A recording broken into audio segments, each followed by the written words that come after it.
Hello guys! So ito po guys ay magluluto po tayo ngayon ng bibingka. Naluto lang po ito sa kawali. Kung gusto nyo po malaman kung paano ko po ginawa, tara, panoorin nyo ang video ko. So dito po guys, ay ito po yung tinatawag nila na tanzong method po.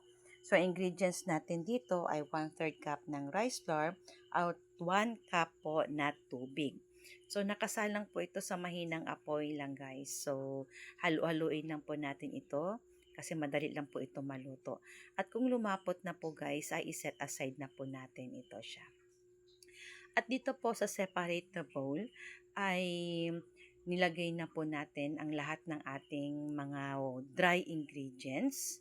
So yung ingredients po natin guys ay ilalapag ko na lang po dyan sa ating ComSec.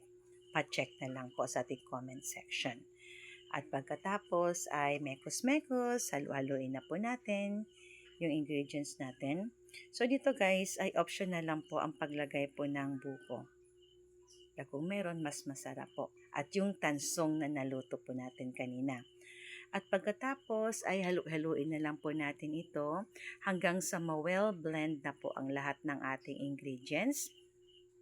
At pagkatapos po guys ay takpan natin ito siya at iparest natin ng 30 minutes. So after 30 minutes ay ito na po siya ngayon. Ihalo ko lang po yan siya ng konting halo. At mag-ready na tayo ng ating molder. So yung molder na gamit ko po dito ay 8 by 3 inches po. Round po yan siya.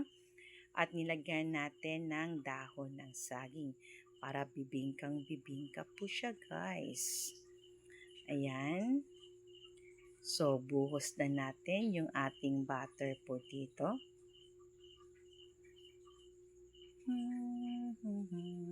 Ayan na guys. At pwede din po natin ito siya lagyan guys ng toppings. Optional lang din po naman po ang paglagay ng cheese po. Yun po yung pinag-toppings ko dito sa bibingka po natin. At pagkatapos ay isa lang na natin dito sa ating kawali. Preheated na yan siya guys ng 10 minutes. At ito ay lutuin natin sa 25 to 35 minutes guys. So depende po kasi ito sa apoy. So once in a while, i-check nyo din po siya para malaman natin kung luto na yung ating bibingka po. So yan, after 35 minutes, ito na siya ngayon guys. So yan, ready na sa tikiman time. In fairness guys, masarap po talaga siya.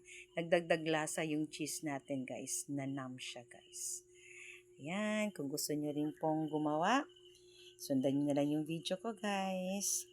Pa-heart naman dyan. Pa-like and share kung nagustuhan yung video ko. Thanks for watching guys. Bye-bye.